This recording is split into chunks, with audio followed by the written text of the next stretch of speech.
place to be. Bienvenue. Est-ce que vous savez que le Saint-Esprit est là? Parce que nous sommes là tous ensemble. Parce que nous sommes là, il est là. Et j'ai été très touchée la semaine dernière par ce message sur l'importance d'être rempli constamment du Saint-Esprit. Et ce matin, eh ben, on va appeler à être rempli encore de nouveau. Alléluia. Aspirons à être remplis de nouveau. Aspirons à Dieu. Attendons-nous à lui ce matin. Est-ce que vous connaissez le fleuve de Dieu? Le fleuve de Dieu qui rentre et renverse tout. Celui qui remplit d'une eau vive. Ce fleuve avec lequel on n'a plus jamais soif. Ce fleuve qui renverse tout entendement. Ce fleuve qui bouleverse les vies. Est-ce qu'on accepte ce matin de plonger, dans le fleuve? Est-ce qu'on accepte ce matin d'être un peu secoué par les vagues? Descendez, torrent descend, tout son parcours et répand la fraîcheur. Dans les prairies et dans les vallées, la source déborde, la rivière est ici. Le fleuve de Dieu nous invite à danser. Le fleuve de Dieu nous remplit de vie. Le fleuve de Dieu fait jaillir nos rires, riant de joie, car le fleuve est ici. Le fleuve de Dieu nous invite à danser. Le fleuve de Dieu nous remplit de vie. Amen. Le fleuve de Dieu fait jaillir nos rires, riant de joie, car le fleuve est ici. Riant de joie, car le fleuve est ici. Le fleuve de Dieu bouillonne de vie. Ceux qui s'approchent sont restaurés. Ceux qui s'attardent le long des rives reviennent affamés, assoiffés du Seigneur. Le fleuve de Dieu nous invite à danser. Le fleuve de Dieu nous remplit de vie. Le fleuve de Dieu fait jaillir nos rires, riant de joie, car le fleuve est ici. Le fleuve de Dieu nous invite à danser. Le fleuve de Dieu nous remplit de vie. Le fleuve de Dieu fait jaillir nos rires, riant de joie, car le fleuve est ici. Riant de joie, car le fleuve est ici. À la montagne, nous retournons, trouver la présence du Seigneur. Et sur les bords du torrent nous courons, nous louons Jésus dans la danse et les rires. Le fleuve de Dieu nous invite à danser. Le fleuve de Dieu nous remplit de vie. Le fleuve de Dieu fait jaillir nos rires, riant de joie, car le fleuve est ici. Le fleuve de Dieu nous invite à danser. Le fleuve de Dieu nous remplit de vie. Le fleuve de Dieu fait jaillir nos rires, riant de joie, car le fleuve est ici. Riant de joie, car le fleuve est ici. Riant de joie, car le fleuve est ici. Alléluia.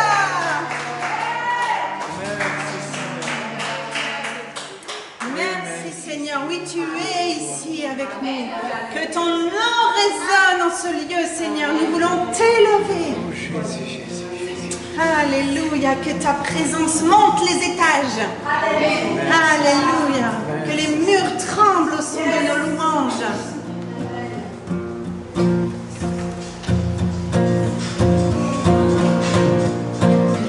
résonne ce lieu. Que ton nom résonne ce lieu. Que ton nom résonne ce lieu. Jésus, que ton nom résonne ce lieu. Que ton nom résonne. Que ton nom résonne ce lieu. Que ton nom résonne ce lieu. Faisons résonner ton nom, Jésus. Que ton nom résonne ce lieu. Jésus, Jésus, que ton nom résonne ce lieu.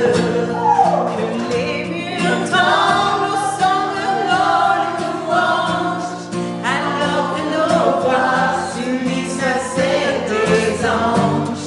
Répand sur nous ton esprit, ta puissance. Jésus, oh Jésus, que les murs tremblent, que les murs tremblent au son de nos louanges, alors que nos voix s'unissent à celles des anges. Répand sur nous ton esprit, ta puissance. Jésus, oh Jésus, Jésus, nous chantons ton nom en ce lieu. Oui, nous invoquons ton nom en ce lieu. Et nous te proclamons roi en ce lieu. Tu es Seigneur des seigneurs en ce lieu. Jésus, nous chantons ton nom en ce lieu. Oui, nous invoquons ton nom en ce lieu.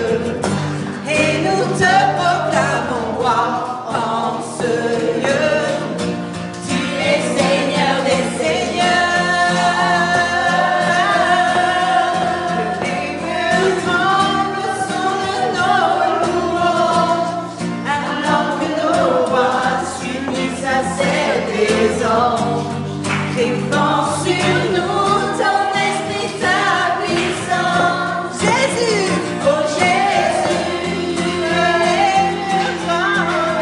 que les murs tremblent au son de nos louanges, alors que nos voix s'unissent à celles des anges. Répand sur nous ton esprit, ta puissance. Oh Jésus, oh Jésus. Alléluia. Oui, Seigneur. Ah Seigneur, oui, que les murs tremblent. Viens bouleverser cet immeuble, viens bouleverser ce quartier. Que les yeux s'ouvrent et te voient, Seigneur. Nous savons que nous prions un grand Dieu, infiniment grand. Quelle grâce de pouvoir dire qu'il est là avec nous. Le Créateur de toutes choses nous voit.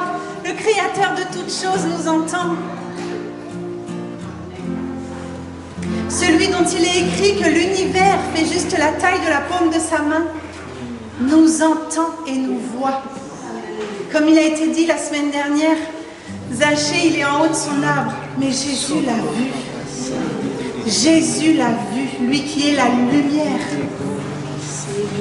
Lui qui est la lumière du monde. Ce Dieu tellement grand, tellement puissant. Ce Dieu 3 fois saint t'a vu et t'a entendu. Il a entendu ton cri. Nous voulons te chanter, Seigneur. Nous voulons élever ton nom et proclamer à quel point tu es grand. Quand je sonde l'univers, les astres que tu as créés, les océans, les mers, tout me révèle ta majesté. Alors mon âme veux s'écrier de tout mon cœur. Je veux chanter, oh Dieu, tu es infiniment grand, éternel puissant, roi majestueux, oh Dieu, tu es infiniment grand, éternel puissant, roi majestueux.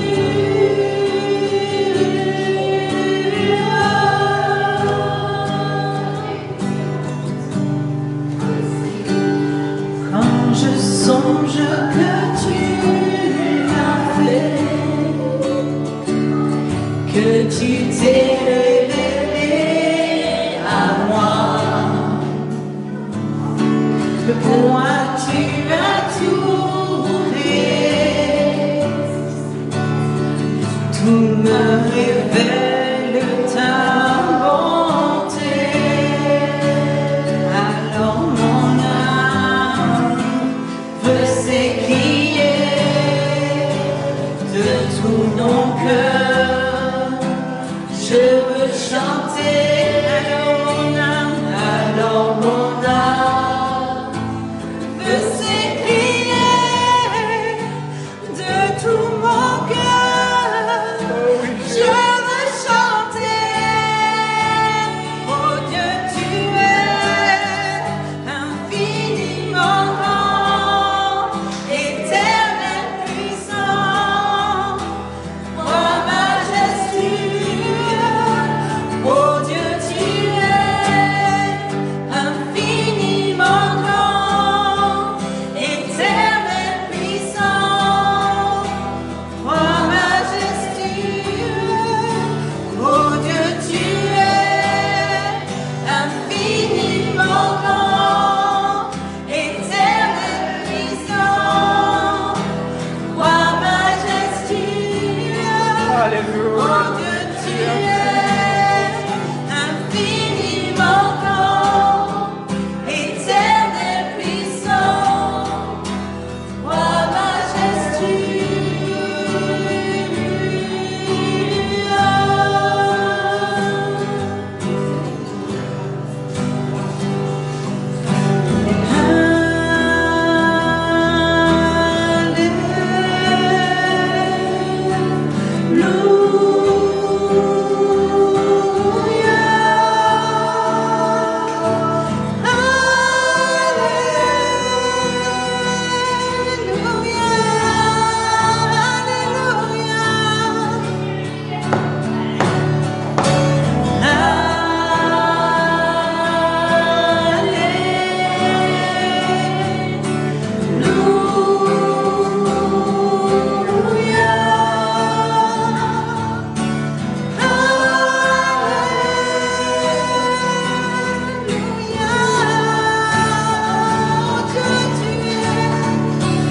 Oh Dieu, tu es infiniment grand, éternel puissant, roi majestueux.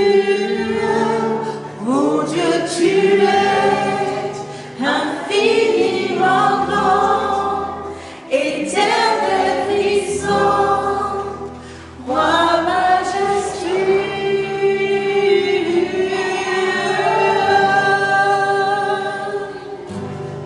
Alléluia, merci Seigneur.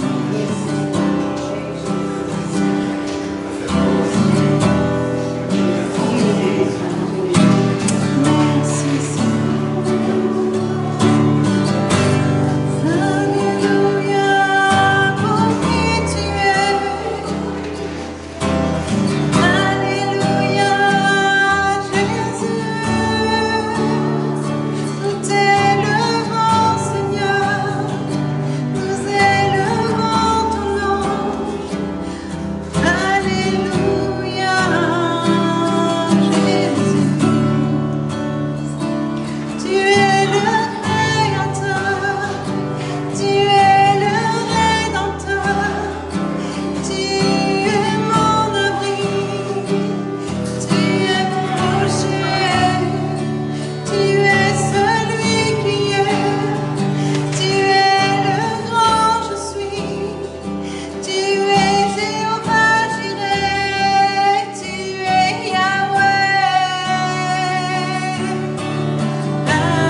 puissant, Seigneur.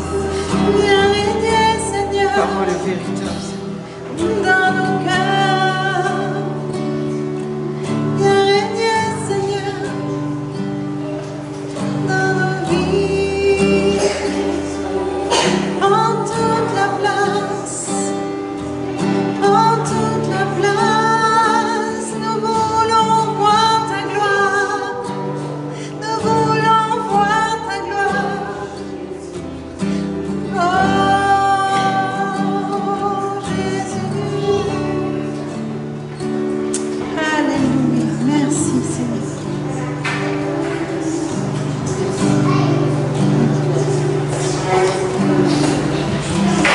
Alléluia, gloire à toi, Seigneur Jésus. Oui, tu es ce Dieu qui est infini. Tu es ce Dieu tout-puissant. Alléluia. Alléluia. Un jour, un prophète a dit, il a déclaré au nom de l'Éternel, que Dieu allait faire une alliance meilleure que ce qui était à l'époque. Qu'un jour, Dieu allait graver ses lois dans le cœur de son peuple. Que les lois ne seront plus seulement gravées sur une pierre, mais que les lois seraient gravées à l'intérieur du cœur des enfants de Dieu.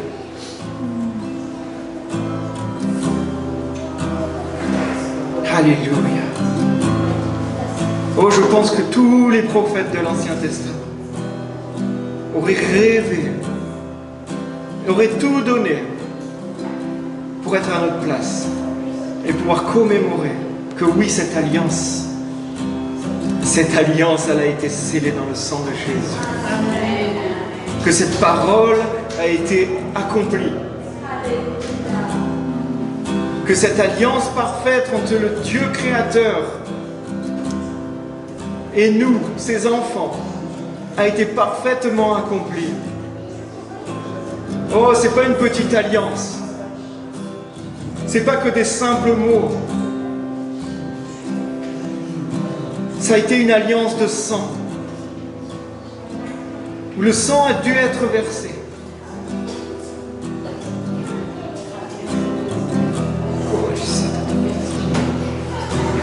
Parce que nous avions besoin. Nous avons besoin d'être restaurés, régénérés. Nous avions besoin de recevoir le sang de l'agneau, le sang pur de Jésus. Parce qu'avec notre propre sang, on ne pouvait rien faire. Alléluia. Et c'est ça qu'on veut se rappeler ce matin. Comme le Seigneur nous a dit, à chaque fois que vous vous retrouverez, faites ceci en mémoire de moi. Faites ceci en mémoire de moi. Prenez ce sang qui symbolise mon alliance. Prenez ce corps qui symbolise mon corps brisé à la croix pour nos péchés, pour nos fautes. Oh, c'est un instant, ouais, c'est un instant privilégié. C'est un instant magnifique. C'est un instant où on se rappelle l'amour. Oh Jésus. Quand j'étais petit, j'étais en colère quand je lisais la Bible et que je voyais que Jésus avait été crucifié. Ça me mettait en colère. Je disais, mais c'est pas possible. Il n'y avait pas un autre moyen. Il n'y avait pas un autre moyen. Et maintenant, quand je prends cette communion avec mes frères et sœurs devant le Seigneur, oh, même s'il y a peut-être cet instant solennel, ou si à chaque mot, là, j'ai envie de pleurer parce que c'est tellement beau, je suis dans une joie, mais tellement profonde, tellement indescriptible, que c'est devenu une table de joie, une table d'amour, une table où on est invité aussi d'aller voir un frère, voir une sœur si on a quelque chose contre eux, contre elles. Se demander pardon. C'est une table qui est ouverte pour nous laver, pour nous purifier, nous sanctifier. Alléluia. Là, on va s'approcher chacun de cette table et prendre ce moment de communion avec le Seigneur, avec nos frères et sœurs. Merci Seigneur. Merci Seigneur d'être allé jusqu'au bout. Merci Seigneur parce que ta parole est vraie. Ta parole est vérité. Et ta parole est lumière. Et ce que tu dis, tu l'accomplis. Quand tu ouvres ta bouche, les choses existent. Alléluia.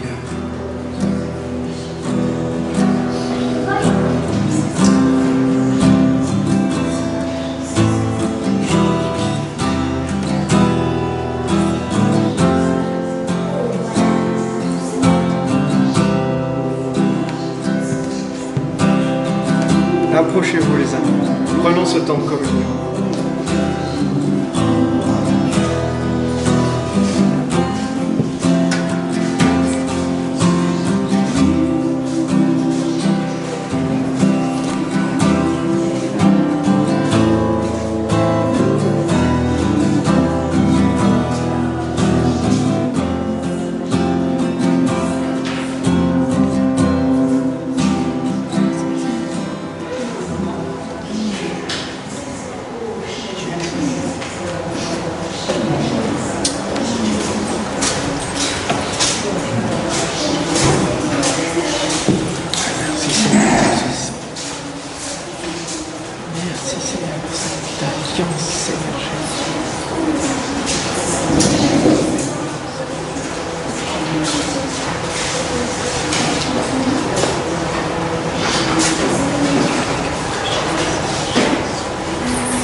Oh, merci Seigneur.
Montrer ta grâce.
Alléluia, merci Seigneur. Oui, ta gloire apparaît, Seigneur.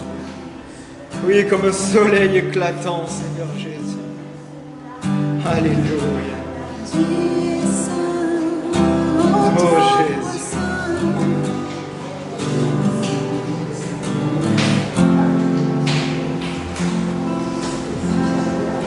Alléluia. Oh, rends donc gloire à l'agneau.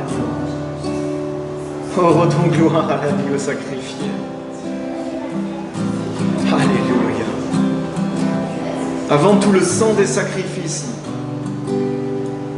tout le sang qui a coulé,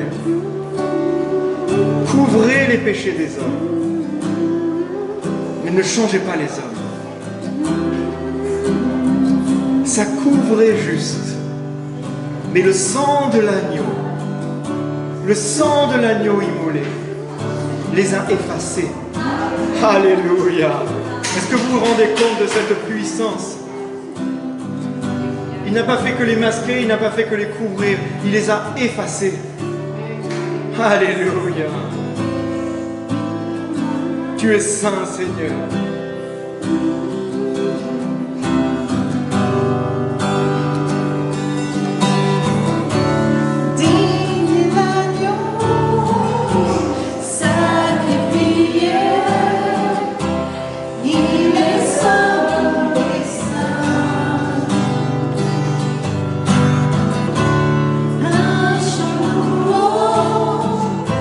Celui qui siège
as tout accompli.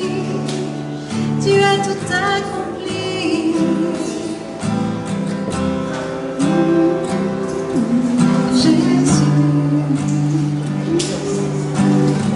Alléluia. Merci Seigneur.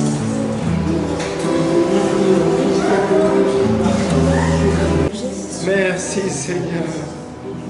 Oh, alléluia. Alléluia. Merci parce qu'on peut dire que quand tu descends, Saint-Esprit, oh, il se passe quelque chose. Oh, quand tu descends, Saint-Esprit, il y a comme un transfert entre le ciel et la terre. Alléluia. Il y a le ciel qui se transfère sur la terre. Alléluia. Saint-Esprit, tu es là ce matin. Oh Saint-Esprit, tu agis ce matin. Oh Saint-Esprit, tu révèles ce matin. Oh Saint-Esprit, tu guéris ce matin.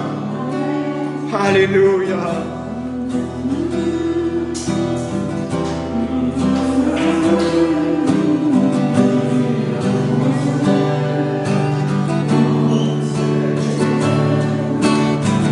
Quand tu descends, oui, tout s'arrête. Il y a transfert entre ciel et terre. Quand tu descends, l'atmosphère change.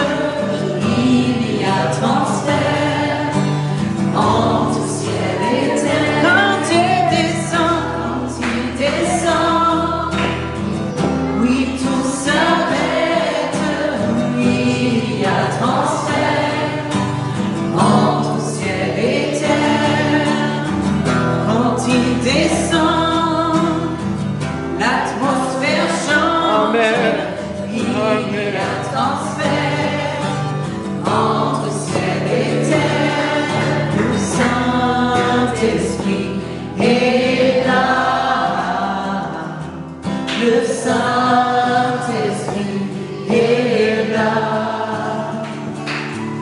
Le Saint-Esprit est là. Le Saint-Esprit est là. Les maladies s'enfuient, les aveugles voient, les paralytiques sautent de joie. Les stériles enfantent, les sourds entendent, par sa puissance, par sa puissance. Les maladies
Le Saint-Esprit est là. Touche le cœur de Dieu par ta foi. Le Saint-Esprit est là. Le Saint-Esprit est là. Alléluia. Alléluia. Oui, le Saint-Esprit est là. C'est un fait. C'est une vérité. Mais il ne va pas s'imposer dans ta vie. Il ne va pas s'imposer dans ton cœur si tu ne le laisses pas rentrer. Ce n'est pas un voleur.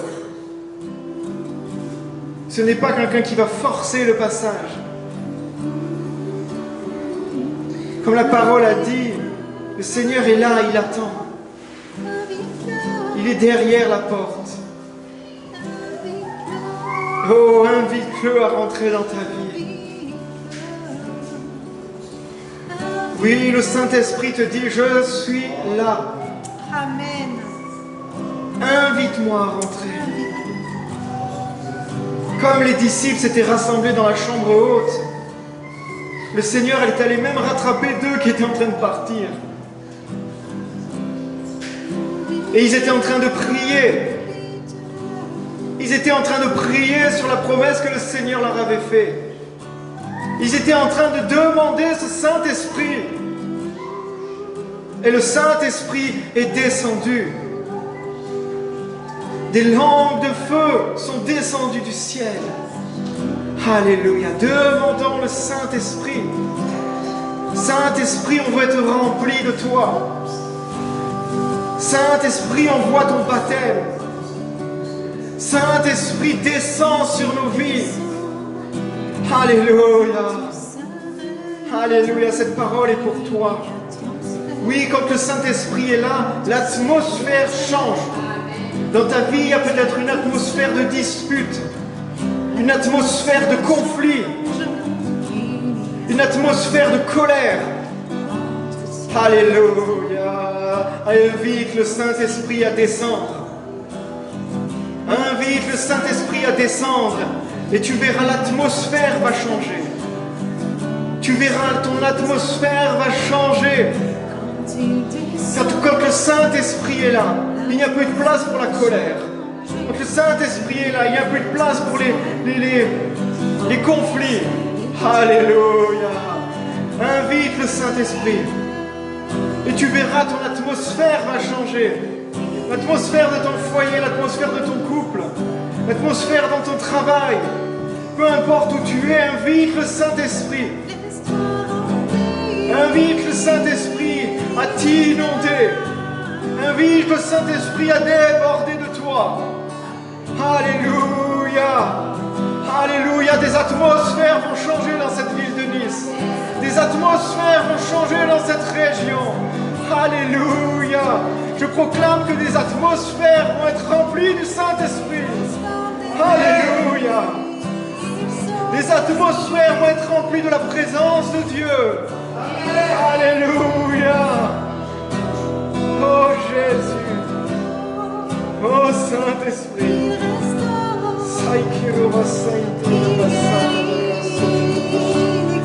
Oh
Merci Saint-Esprit pour ta présence dans ce lieu. Merci parce que ta présence dans ce lieu, oui, guérit tout ce qui est malade. Oh, je prie que des malades soient guéris en ce lieu. Que toute infirmité soit guérie dans le nom de Jésus. Que des yeux s'ouvrent. Que des cœurs brisés soient restaurés. Oui, merci Saint-Esprit. Merci parce que ce n'est pas la parole d'un homme, mais la parole de Dieu, de toi, Seigneur. Et tu n'es pas quelqu'un pour mentir. Tu as envoyé ton Saint-Esprit. Tu es venu, oui, libérer les captifs. Libérer les opprimés. Guérir les cœurs brisés. Alléluia. Et c'est ce que tu fais en ce moment. C'est ce que tu fais, Seigneur. C'est qui tu es. Amen. Oh, sois béni, Jésus. Amen. Sois béni, Jésus.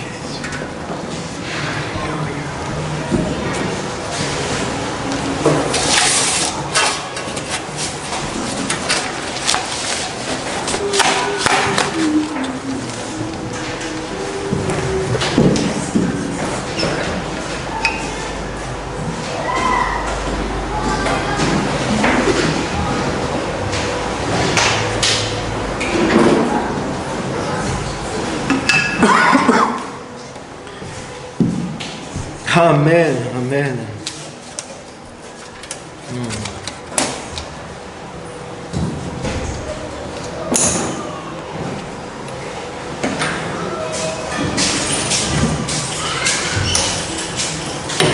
Amen, amen. Ça va les amis? Ouais, alléluia. Alléluia. C'est que des petits moments ça. Un jour dans le ciel on vivra dans la louange éternelle. On sera là devant le Seigneur, on chantera ses louanges. Alléluia. Alléluia. Sois béni mon Seigneur, sois béni Jésus. Quelques petites annonces pour commencer. Allez, ça réveille un peu. Ça met un peu dans le bain. Alléluia. Merci Seigneur, on a le mardi soir nos études bibliques. Donc là, cette fois-ci, on va le faire par Zoom. On a commencé déjà 2 fois. On avait fait l'introduction. Mardi dernier, on a parlé de la colère. Donc toujours sur ce livre des Proverbes, où on explore un peu ce que la parole de Dieu dit sur ce sujet. Et après, on voit des concordances dans le Nouveau Testament, des versets qui nous parlent, des versets qui nous guident. Et j'ai passé un bon moment mardi dernier. Amen. C'était un bon moment. Il y a eu des bons sujets qui sont relevés. Il y a eu des bonnes choses qui ont été relevées, des choses qui nous font avancer. On peut partager aussi nos révélations. Et c'est un bon moment fraternel, c'est un bon moment de communion aussi, avec la parole de Dieu, avec les frères et sœurs. Donc là, cette fois-ci, on va le faire sur Zoom, pour permettre aussi à ceux qui ne peuvent pas se déplacer, comme ma chérie qui est souvent avec les enfants, etc., qu'on puisse participer aussi un petit peu. Et c'est pas plus mal aussi, ça évite des fois de surcharger peut-être un peu les semaines pour ceux qui sont loin. Et ouais. Est-ce que sur Zoom ou il y aura aussi un... Non, on va faire une fois sur 2. Une fois sur Zoom, une fois sur présentiel, on alterne en fait. Donc, comme ça, ça couvre un maximum et du coup quand même garder le présentiel parce que si c'était que de moi, ce serait qu'en présentiel. Parce qu'il y a un côté humain. On avait essayé, mais en fait, il faut des micros à chacun, parce que sinon, celui qui est loin, il n'entend pas, l'autre... Enfin, on avait fait une fois une prière, c'était un bazar. Ouais. C'est toujours à chaque fois, qui c'est qui a parlé et tout, machin. Donc, ouais, on préfère faire... Voilà, c'est... Mais c'est vrai que c'est un moment... Voilà, c'est vraiment un moment particulier quand on est ensemble, quand on peut se... Voilà, on est face à face, et l'Esprit de Dieu est là. L'Esprit de Dieu est là aussi sur Zoom. Mais voilà, on utilise aussi un peu les outils modernes pour permettre de capter.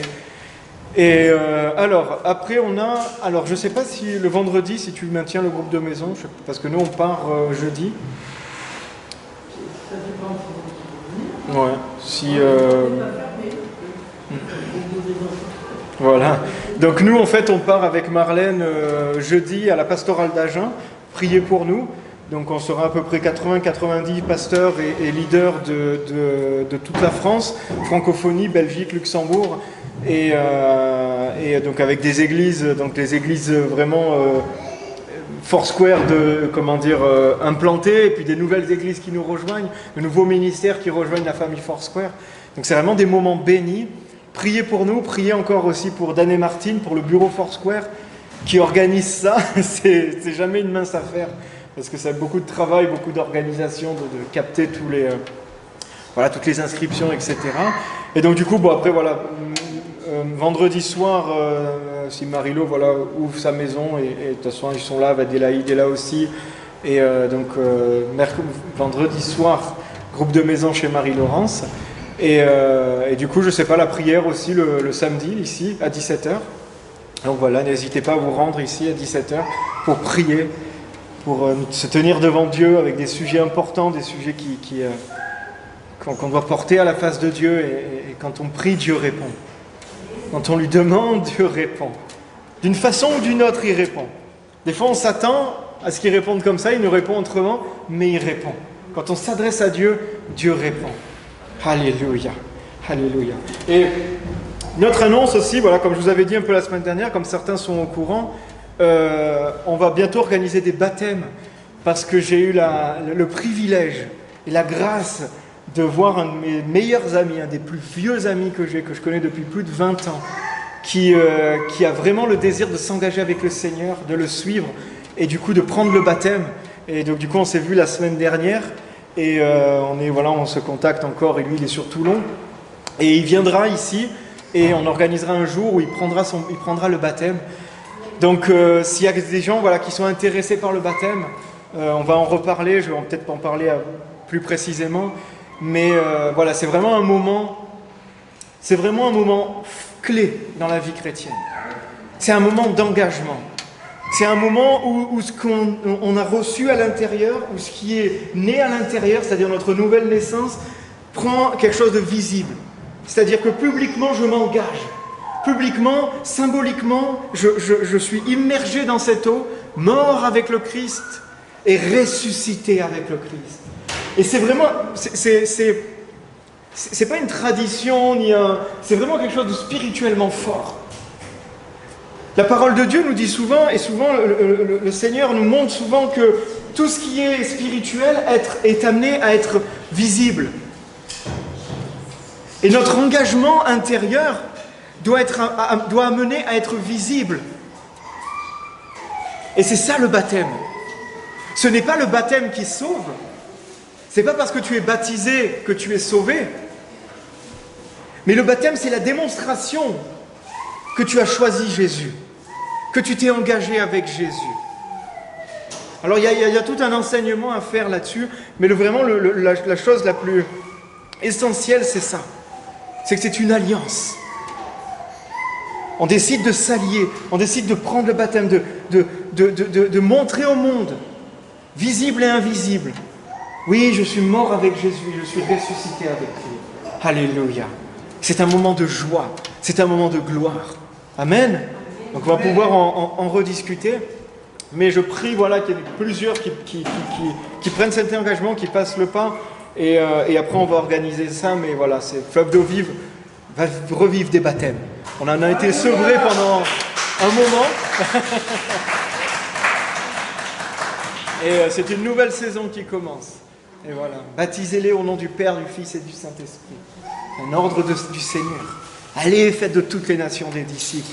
Alléluia, c'est ce qu'on fait. On baptise et on fait des disciples. Amen. Merci Seigneur. Alors,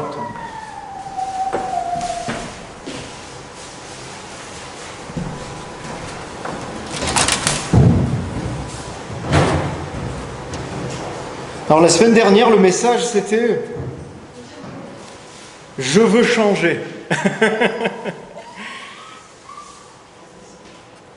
Je veux changer. Alors je ne vais pas le refaire, même si j'ai envie de... j'aime bien ce genre de message, mais aujourd'hui ça va vraiment être la continuité du message de la semaine dernière. La semaine dernière, on a parlé de ça, avec c'est des fois ce désir du cœur, ou ce constat de des fois notre état. Ce constat que des fois, on est mal, on n'est pas bien, on fait des choses qui ne sont pas agréables à Dieu. Et on dit, je veux changer. Et on avait lu cette histoire de Zachée, ce collecteur d'impôts. On avait vu que c'était quelqu'un qui sûrement à l'époque était méprisé, enfin sûrement il était méprisé par la société, parce que c'était un juif qui était méprisé par les Romains, qui étaient les envahisseurs, mais qui était méprisé par les Juifs parce qu'il travaillait pour les Romains. Donc c'était quelqu'un qui était mis un peu à l'écart de la société, au rebut. Son peuple le rejetait et le peuple pour qui il travaillait le méprisait. Et parce que un peu, c'était... voilà, il se mettait un peu de l'argent de côté, il piquait un peu à droite à gauche, parce que les collecteurs d'impôts, voilà, c'était pas...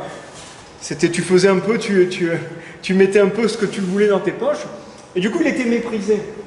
Et un jour, ce petit homme, parce qu'il était petit de taille, il a entendu que Jésus arrivait. Et là, il a voulu se frayer un chemin pour voir Jésus. Il a fendu la foule. Personne ne voulait le laisser passer. C'était Zachée, le tout petit collecteur d'impôts. Donc s'il y en a un qui voulait mettre un petit coup de pied dans les tibias, je pense qu'ils ne se sont pas gênés. Mais lui, il a persévéré. Et là, il a vu un arbre, il est monté sur l'arbre pour voir Jésus. Parce qu'il savait que Jésus passait par là. Jésus a levé la tête. Et il l'a vu. Et il l'a vu. Et il a dit, descends, Zachée. Descends de cet arbre, parce que je vais dîner chez toi. Et là, Zachée est descendu et s'est repenti immédiatement. Et on a vu que ce qui a déclenché cette repentance, ce n'est pas une loi, ce n'est pas un dogme, ce n'est pas un tu dois faire ou tu dois pas faire, c'est la présence du Seigneur. C'est marqué se tenant devant le Seigneur, et bien Zachée s'est repenti. Et après, Jésus est venu et rentré chez lui, a dîné avec lui. Et Jésus a dit, le salut, la délivrance est rentré dans la maison de cet homme. Et on a vu ça. Et on a vu que pour changer, pour pouvoir changer de comportement, pour pouvoir changer d'attitude, pour pouvoir changer qui on est, on a besoin de Jésus. Et de rien d'autre. Il y a même des études américaines. Les Américains, ils sont formidables parce que tu leur donnes un truc, ils font une étude.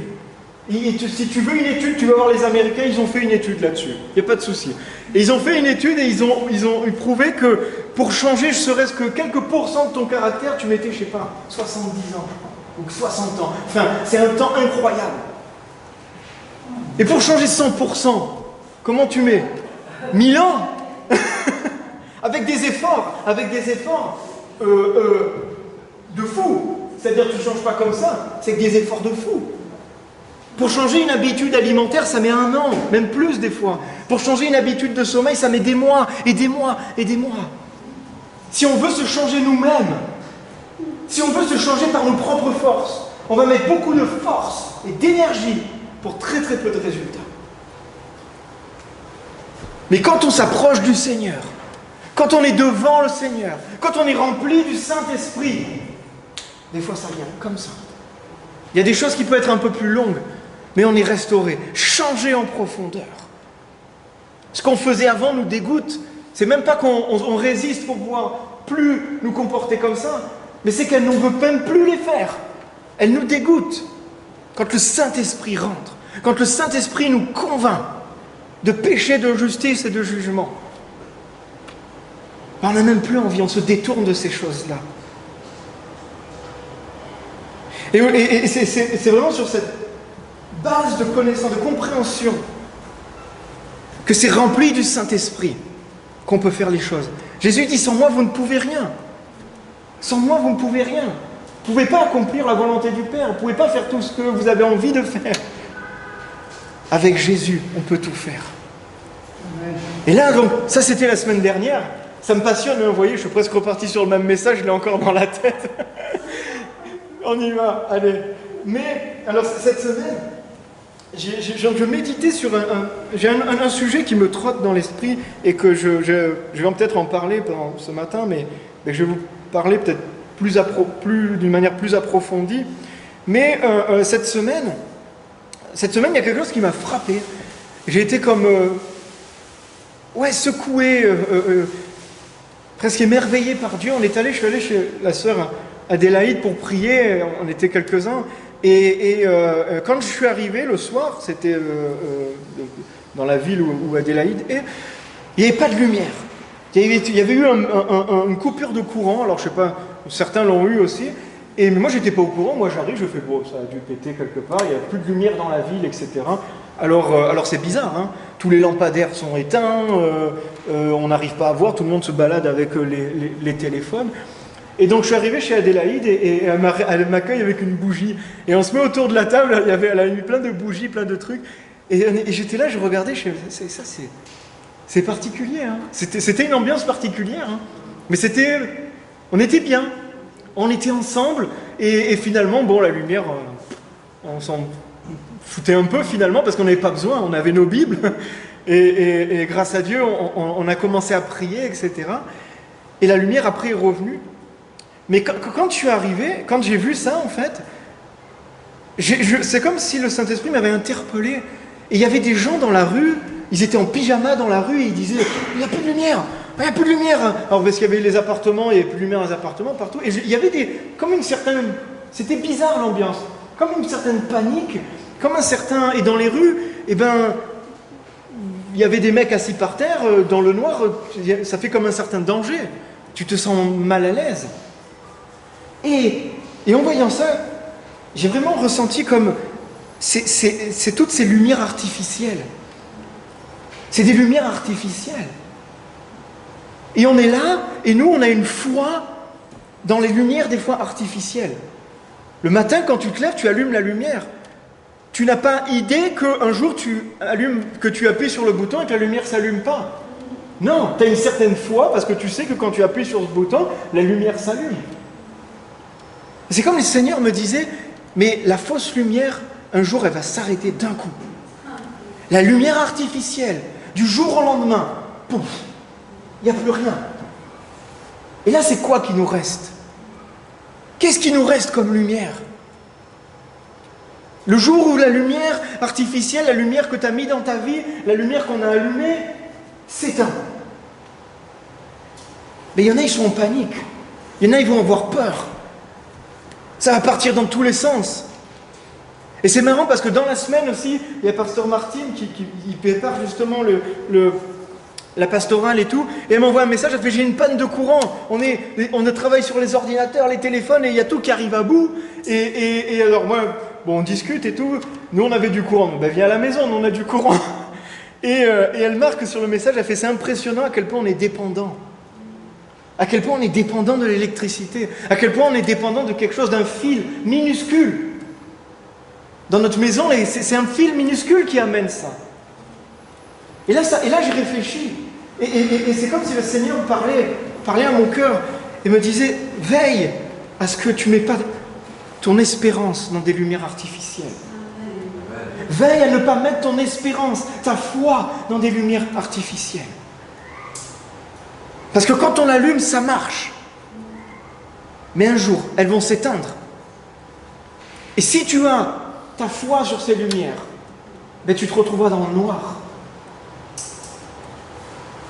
Et la lumière, c'est quoi? La lumière, c'est qui? Ça, c'est une question bête posée à des chrétiens. On va aller dans Jean 1. C'est très clair.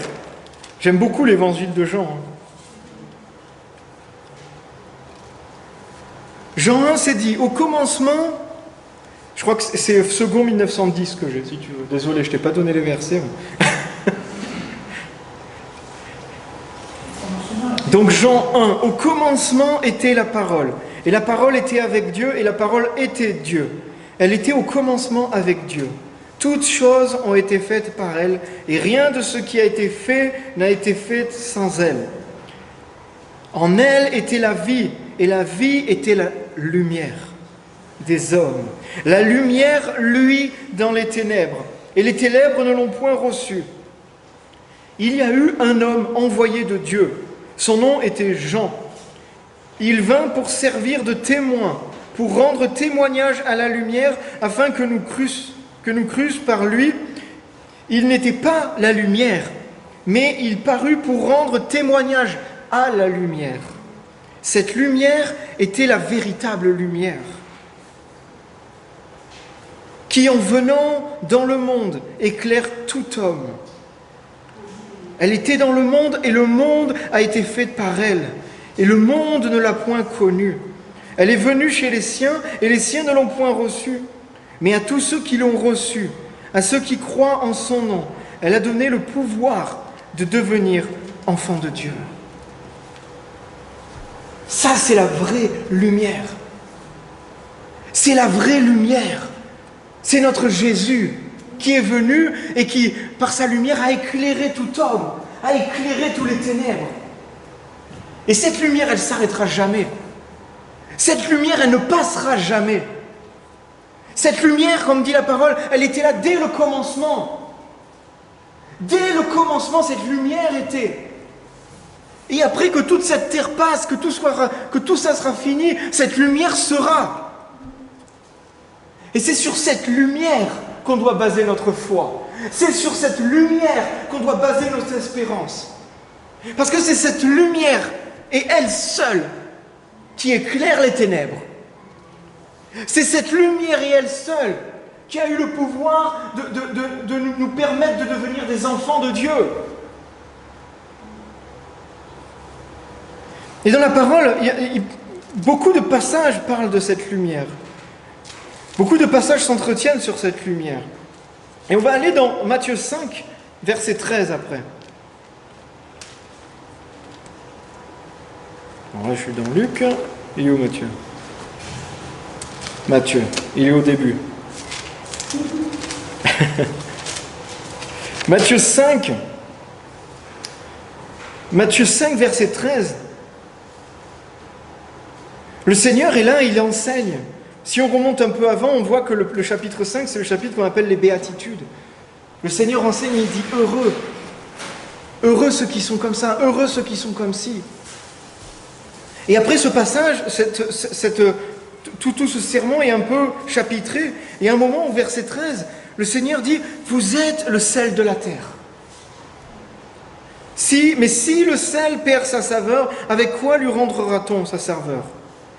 Il ne sert qu'à être jeté dehors et foulé aux pieds des hommes. On a cette image du sel, le sel qui donne le goût. Mais le sel aussi, à l'époque, qui était utilisé pour ne pas que les aliments se périment. Le sel sert à donner un goût, une saveur, à rehausser quelque chose, mais il sert aussi à éviter la corruption. Alors si le sel n'évite plus la corruption et qu'il ne donne plus de goût, il sert à quoi ? À rien, il est jeté au dehors. Et le Seigneur continue et il dit « Vous êtes la lumière du monde. Une ville située sur une montagne ne peut être cachée.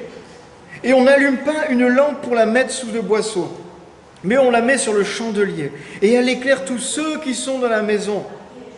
Que votre lumière luise ainsi devant les hommes, afin qu'ils voient vos bonnes œuvres et qu'ils glorifient votre Père qui est dans les cieux. »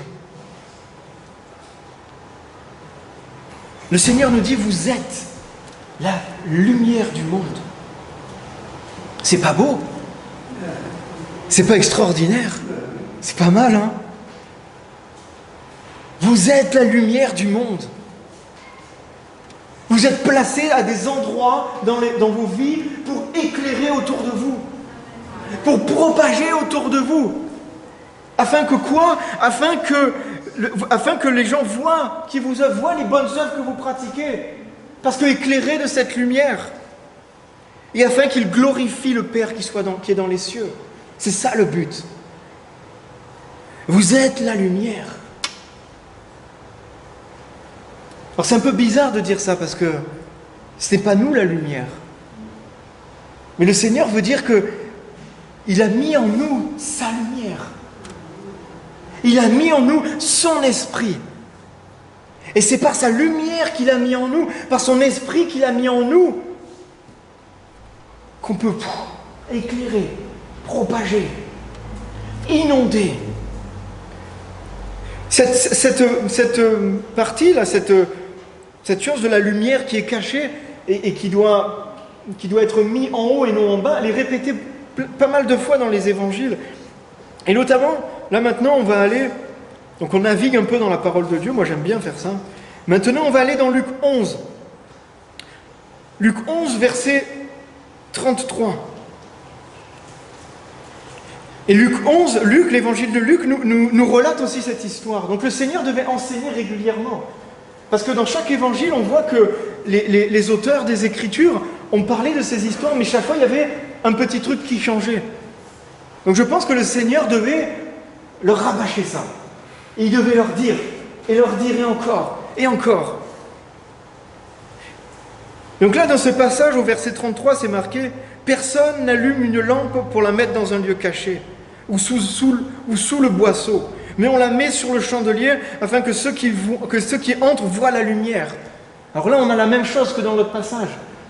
On n'allume pas une lampe pour la mettre sous une table. Jésus ne t'a pas restauré pour que tu te caches. Jésus n'a pas mis sa lumière en toi pour que tu te caches sous son lit, ou que tu te caches dans un placard, ou que tu aies peur de parler. Jésus, il a mis sa lumière en toi pour que tu sois placé comme un chandelier sur la table, et pour que tu éclaires la maison où tu es, que tu éclaires le lieu où tu es.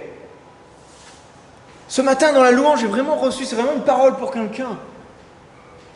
Il t'a placé, il a mis sa lumière en toi pour que tu changes l'atmosphère de ta maison, pour que tu changes l'atmosphère de ton travail.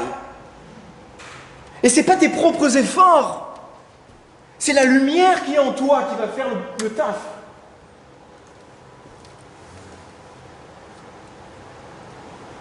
Ton œil est la lampe de ton corps. Lorsque ton œil est en bon état, ton corps est éclairé. Mais lorsque ton œil est en mauvais état, ton corps est dans les ténèbres. Prends donc garde que la lumière qui est en toi ne soit pas ténèbres. Si donc tout ton corps est éclairé, n'ayant aucune partie dans les ténèbres, il sera entièrement éclairé, comme lorsque la lampe t'éclaire de sa lumière. Alors là, on voit que Luc, il a mis l'emphase sur quelque chose d'important. Il nous parle de l'œil. Souvent, le Seigneur fait des choses, nous dit des choses pratiques, des choses, physiques, pour nous faire comprendre des choses spirituelles. Quel est l'organe qui capte la lumière et qui la fait rentrer dans notre corps? C'est l'œil. Et il n'y a que cet organe qui est là pour ça, qui capte la lumière et qu'on peut voir. Quand on ferme les yeux, on ne va pas vous faire un cours pour les enfants, mais on est dans les ténèbres, on n'a plus de lumière. Un aveugle, il ne voit plus rien. Et là, il nous parle de l'œil.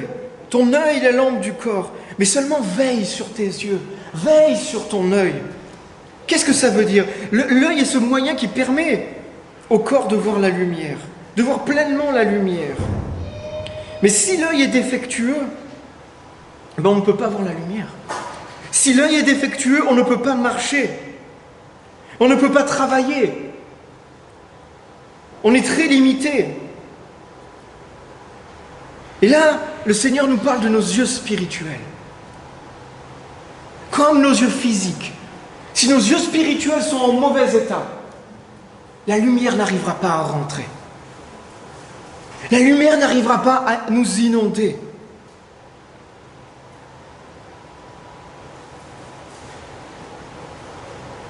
Lorsque nos yeux sont en mauvais état, c'est-à-dire lorsqu'on n'a pas la bonne attitude, lorsqu'on n'a pas les bonnes motivations, lorsque nos désirs et notre envie n'est pas motivée, n'est pas dirigée par Dieu, n'est pas dirigée pour Dieu, la lumière n'arrive pas à entrer dans nos cœurs. La lumière n'arrive pas à nous pénétrer. Et si la lumière ne nous pénètre pas, elle ne peut pas faire ce travail en nous. Elle ne peut pas apporter ce qu'elle a apporté. C'est pour ça que quand on lit ce passage, ça nous amène à nous examiner et à voir et à être sincères avec nous-mêmes et à voir dans quel état sont nos yeux spirituels. Dans quel état est notre vue spirituelle? Est-ce que j'ai la bonne attitude? Ou je suis toujours en train de râler? Ou je suis toujours en train de me plaindre? Ou je suis toujours en train de dire c'est la faute des autres? Ou je suis toujours en train de critiquer un et l'autre? Est-ce que j'ai une bonne attitude, une mauvaise attitude? Quelles sont mes motivations? Qu'est-ce qui me motive? Est-ce que je me lève le matin parce que ma seule motivation c'est de gagner de l'argent? Est-ce que je me lève le matin parce que ma seule motivation c'est le film, la série sur Netflix le soir que je vais regarder? Est-ce que ma seule motivation c'est, je sais pas moi, faire du sport?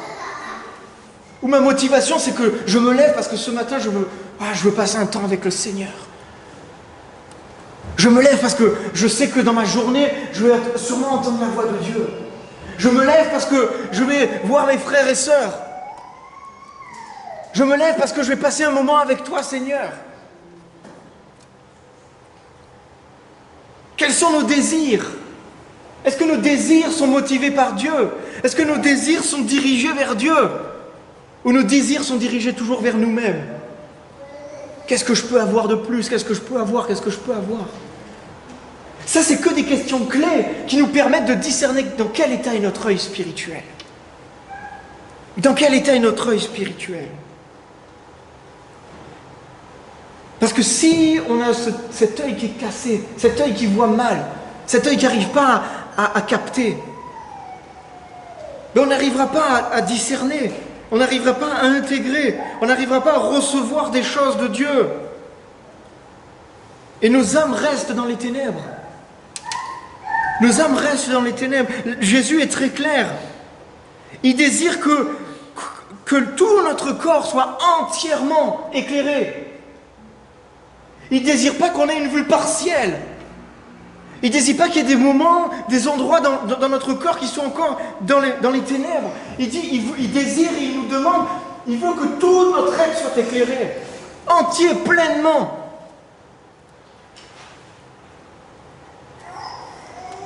Et il y a plein de façons de voir ça.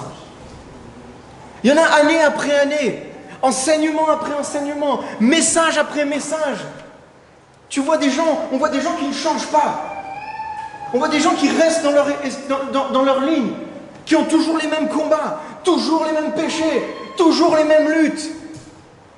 Il y en a, tu les vois, tu peux plus les croiser pendant 10 ans, tu les vois 10 ans après, on peut prier pour toi, c'est toujours la même prière. Et c'est qu'il y a un problème. C'est qu'il y a un problème. Ils ne changent pas message après message. Alors là, on est là et nous, on essaie d'envoyer encore un message. Et on essaie encore d'envoyer une parole. Mais ça ne sert à rien, parce que les yeux sont en mauvais état. Et tu peux mettre toute la lumière que tu veux devant ces personnes. Tu peux mettre la lumière que tu veux devant ces visages. Si les yeux sont fermés, si les yeux sont troués, elle ne peut pas rentrer. Et ça, c'est pas pour juger, des fois c'est pour nous examiner nous-mêmes. Ce mercredi soir, quand le Seigneur m'a interpellé, il m'a interpellé sur ça aussi. Que mes yeux spirituels, je veux prendre soin de mes yeux spirituels. Et si des fois il y a des révélations que j'arrive pas à encaisser, que j'arrive pas à recevoir, c'est parce que mes yeux spirituels sont en mauvais état. C'est parce qu'ils sont assombris par quelque chose, motivés par quelque chose d'autre.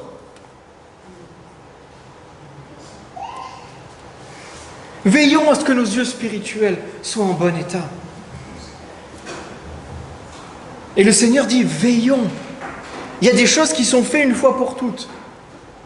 On ne doit pas prier constamment sur la même chose. Le Seigneur a dit, si tu crois, tu seras sauvé.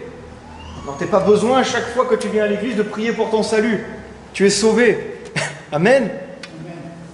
Mais il y a des choses où on doit veiller. Et le Seigneur nous dit, veillez, prends garde, prenez garde.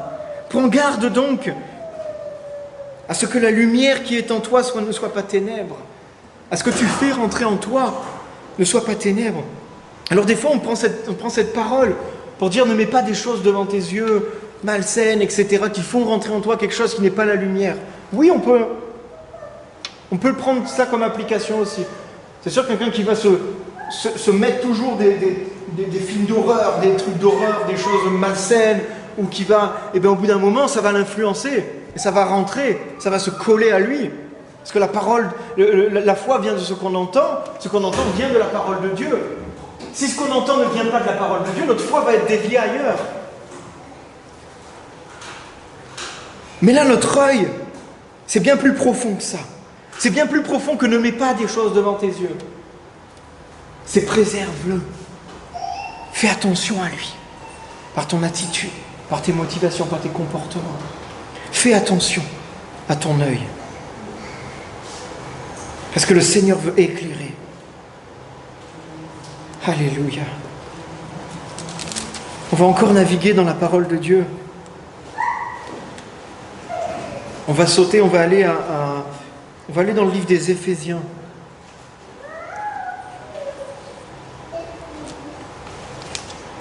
On va prendre Éphésiens 1, verset 18. Si vous vous souvenez, c'est un passage que je vous ai lu pendant... tous les dimanches pendant un moment. Alors, 18, on va monter un peu plus haut. On va le reprendre un peu plus haut. Oui, 18, c'est ça. L'apôtre Paul, il dit qu'il illumine les yeux de votre cœur pour que vous sachiez quelle est l'espérance qui s'attache à son appel, quelle est la richesse de la gloire de son héritage qu'il réserve aux saints, et quelle est envers nous qui croyons l'infinie grandeur de sa puissance, se manifestant avec efficacité par la vertu de sa force, qu'il illumine les yeux de votre cœur. Je prie que le Seigneur illumine les yeux de notre cœur. Parce que si nous voulons discerner l'espérance, si nous voulons discerner la richesse, la gloire qui est réservée aux saints, c'est par sa lumière. C'est lui qui va nous éclairer. C'est lui qui va nous faire comprendre ces choses-là, qui va nous faire intégrer ces choses-là. Et ça vient quand nos yeux sont ouverts, quand on est illuminé. Réveillons-nous, les amis. Réveillons-nous. Ouvrons les yeux. Ouvrons nos yeux spirituels. Prenons soin de nos yeux spirituels. Sortons d'une certaine torpeur. Sortons d'une certaine fatigue, lassitude. Alléluia.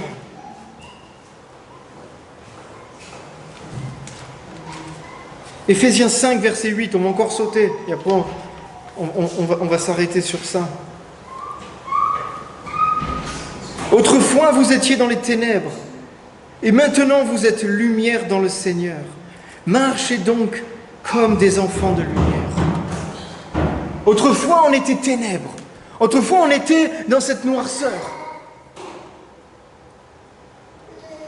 Pas éclairés par la lumière. Maintenant, on est des enfants de lumière. Parce que la lumière est entrée. La lumière est venue envahir, la lumière est venue combler tout notre corps. Alors l'apôtre Paul, il dit, marchez comme des enfants de lumière. Il y a une certaine responsabilité quand on porte la lumière de Dieu. Des fois, par la grâce, on peut dire, ouf, tout m'est permis. Donc on peut faire ci, on peut se comporter d'une mauvaise façon, on peut vivre d'une mauvaise façon. Oh non, non, non, non, non.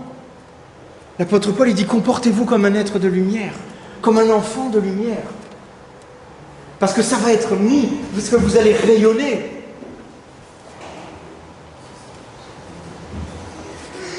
Et ce qu'on veut, c'est ça. Ce qu'on veut, c'est que la lumière de Dieu, l'Esprit de Dieu, nous comble, nous remplisse de toutes sortes de bénédictions par sa paix, par sa grâce, par son amour. On veut que cette lumière qui est Jésus rentre au plus profond de nous-mêmes, rentre dans l'intégralité de notre corps.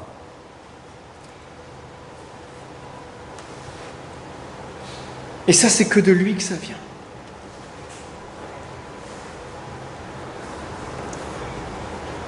Jésus, le Dieu,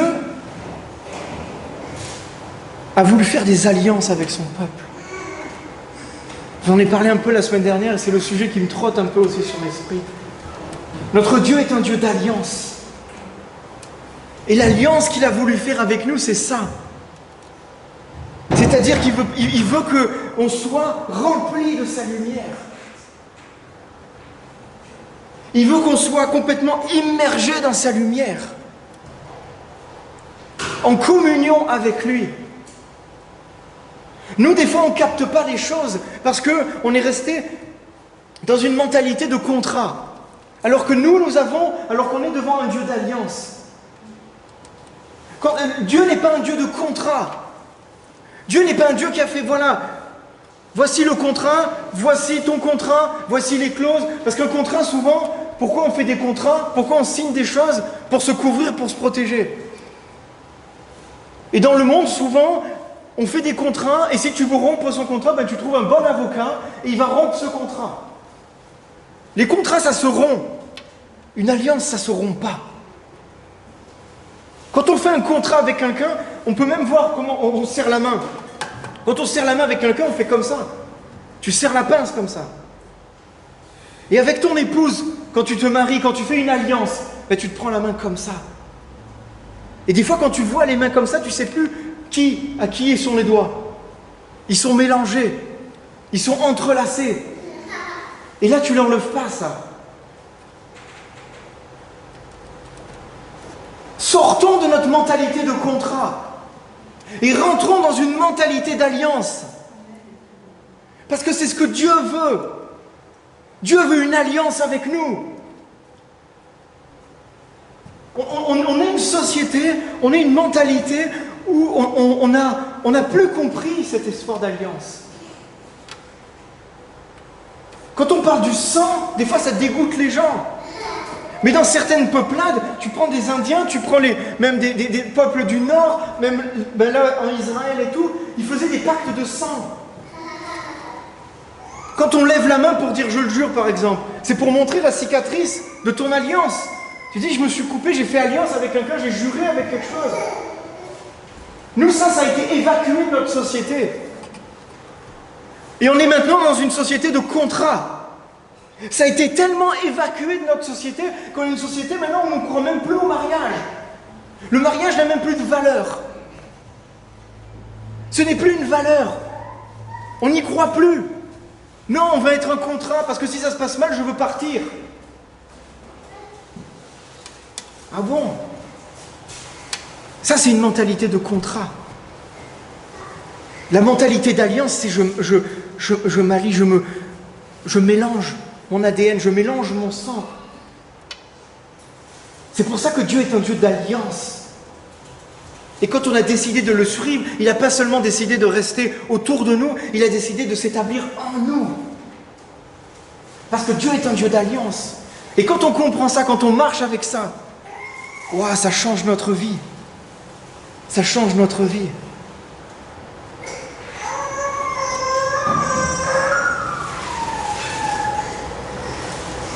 Et nous sommes au bénéfice de cette alliance.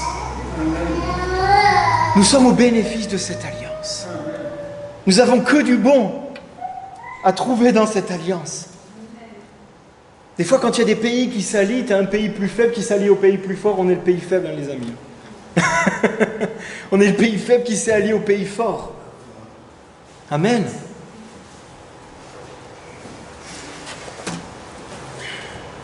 Alléluia. On va finir par la prière, je vais m'arrêter là. On va finir par la prière.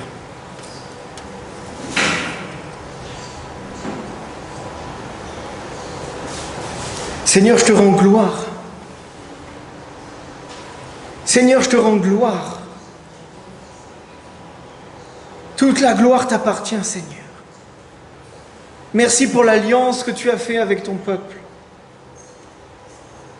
Merci pour l'alliance que tu as étendue aussi avec nous. Merci parce que tu n'as jamais eu honte. Et tu déclares dans la parole que nous sommes tes enfants. Tu déclares dans ta parole que tu es en alliance avec nous, Seigneur. Et nous aussi, nous voulons proclamer que nous sommes en alliance avec toi. Merci parce qu'il y a eu comme un transfert entre le ciel et la terre. Merci parce qu'il y a eu comme une transfusion sanguine entre ton sang, Seigneur, et entre le nôtre. Ton sang qui est venu nous purifier, nous sanctifier, nous laver. Et merci Seigneur parce que tu nous as inondés de ta lumière. Nous voulons proclamer et nous voulons jamais nous arrêter de dire que la véritable lumière, c'est toi, Seigneur. Et nous voulons mettre notre espérance dans cette véritable lumière. Seigneur, aide-nous par ton Saint-Esprit à discerner des lumières artificielles qu'on allume dans nos vies. Parce que tôt ou tard, ces lumières vont s'éteindre. Si je mets mon espérance dans mon argent, tôt ou tard, ça va s'éteindre. Qu'est-ce qui me restera? Si je mets mon espérance dans le sport, le jour tôt ou tard, ça va s'éteindre. Je ne pourrai même plus marcher. Quelle lumière me restera? Si je mets mon espérance dans quelque chose qui va s'éteindre, Seigneur, aide-moi, viens à mon secours. Je veux mettre mon espérance en toi. Je veux que la seule lumière dans laquelle je mets mon espérance, c'est ta lumière, Seigneur Jésus. Aide-moi, ouvre les yeux de mon cœur, ouvre les yeux de nos cœurs. Que nos yeux s'ouvrent maintenant sur des fausses espérances que nous avons, sur des fausses lumières que nous avons. Que nos yeux s'ouvrent maintenant pour qu'on puisse discerner et qu'on puisse rediriger nos têtes vers la vraie lumière, vers la bonne lumière. Et Saint-Esprit, je te prie de nous aider, de nous conduire.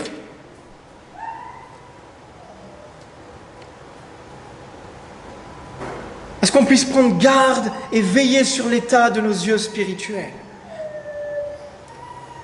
Mon frère, ma sœur, prends soin de tes yeux spirituels. Saint-Esprit, aide-nous à nous conduire. Aide-nous à restaurer nos yeux spirituels.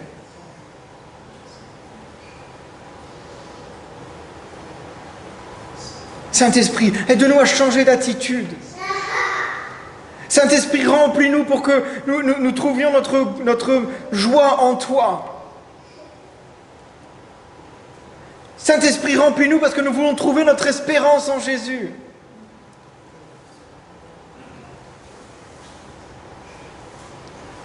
Je prie que des yeux spirituels abîmés, voilés, floutés, soient maintenant restaurés, soient maintenant guéris. Oui, tu guéris, Seigneur. Oui, avec toi, les aveugles voient.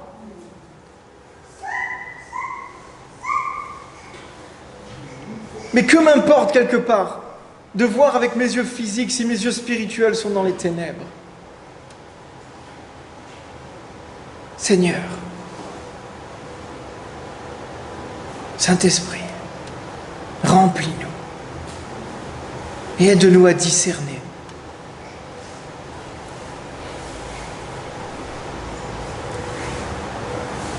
Alléluia. Alléluia. Et je prie aussi pour que des esprits de timidité soient chassés. Des esprits de dévalorisation de soi soient chassés. Je prie que tous ces mots qui disent « je ne suis rien » soient chassés. On vient de lire ta parole, Seigneur, et dans ta parole, Seigneur, tu nous invites à être placés sur le centre de la table. Tu nous invites à être placés au milieu de la pièce. Et je prie maintenant pour toi,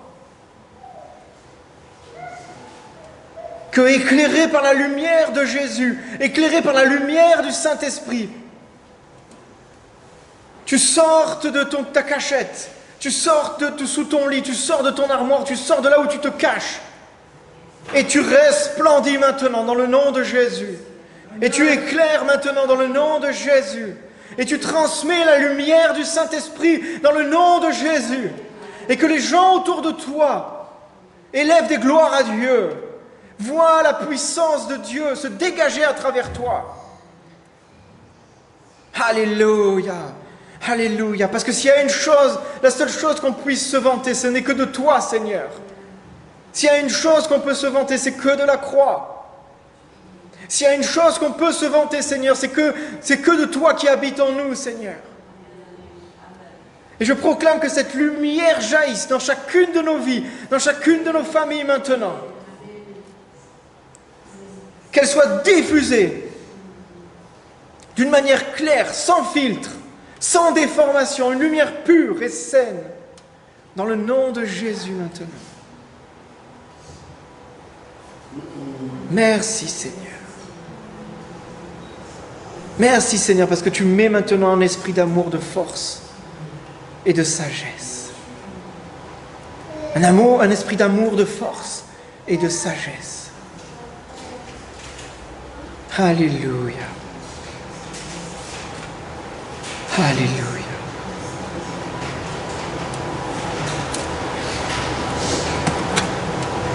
Amen, amen, amen, amen. Amen. Amen. Sois béni, soyez bénis mes amis, sois bénis Seigneur. Ça va briller là. Amen. Ça va briller dans vos foyers. Ça va briller dans vos foyers. Là, un amen plus fort quand même. Amen.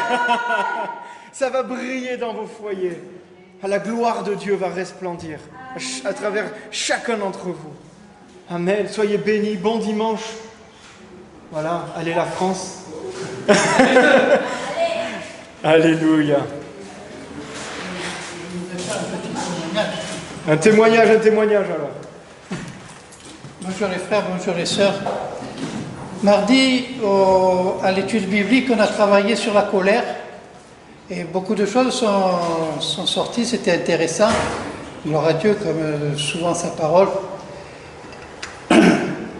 Et jeudi, j'ai rendez-vous pour faire un scanner, pour voir mon poignet dans quel état il est. Et le docteur du scanner il dit il est cassé et il va falloir faire un plâtre tout de suite parce que comme ça évitera que ça bouge. Et je vous ai fait un papier pour aller aux urgences à côté à Dzang. J'obéis, je vais. Et là-bas, pas à ta caisse, bon, c'est pas une urgence, bref, on peut pas, il faut aller à la maison médicale. Ça commence à me faire monter la bouffaillie, c'est la colère. Et on est, quel jour on est jeudi, et je suis énervé. Un jeudi de colère qui commence mal. Mais dans ma petite tête, le Saint-Esprit me dit, il y a les frères, il y a les sœurs qui sont réunis au petit groupe du jeudi à l'église. Et ni une ni deux, on avait travaillé la colère, on avait parlé de la colère le mardi. Je dis, ben moi je m'en fiche, je m'en vais. Pas à la truc de maison, je m'en vais à l'église, je vais voir le groupe d'église de la maison, de l'église Fleuve d'eau vive. Et c'est pour ça que le présentiel est important, parce que s'ils n'étaient pas là en présentiel, je n'aurais pas été venu ici. Je serais allé sûrement dans ma maison, j'aurais prié, j'aurais grommelé, j'aurais pesté, comme quelqu'un en colère. Là, je suis arrivé et ils étaient là. Il y avait la présence. Une sœur m'a même dit que quand elle m'a vu, elle savait de suite qu'il fallait qu'elle prie pour moi. Et c'était pas faux, j'avais besoin de prière parce que j'étais énervé. Ils ont prié, j'étais apaisé. Puis ils ont prié aussi pour mon poignet, pour qu'il soit guéri. Et moi, vous me connaissez, je fais toujours un peu le mariage. Je fais oh, oh, ça y est, c'est guéri. Voilà. Et le vendredi, je dois faire une radio de contrôle. Parce que lundi, j'ai rendez-vous avec le chirurgien pour qu'il décide s'il fait une petite intervention ou pas. J'avais fait le scanner jeudi, alors entre jeudi et vendredi, il ne pouvait pas se passer bien grand-chose. Hop, hop, hop, hop, hop. Il s'est passé beaucoup. Les sœurs avaient prié pour ce poignet, j'avais fait un peu l'andouille. Mais elles avaient prié pour ce poignet, parce qu'elles étaient là, elles étaient présentes. Et vendredi, je fais la radio, vendredi après-midi, il est 15 h par là. Le résultat de la radio en voie de consolidation. En 24 heures, il s'est passé juste la prière des sœurs et la force et la puissance du Seigneur. C'est pour ça que des fois on hésite, mais le présentiel, je vous le dis, il est très très très très important. Je ne serais pas venu. Voilà. Amen.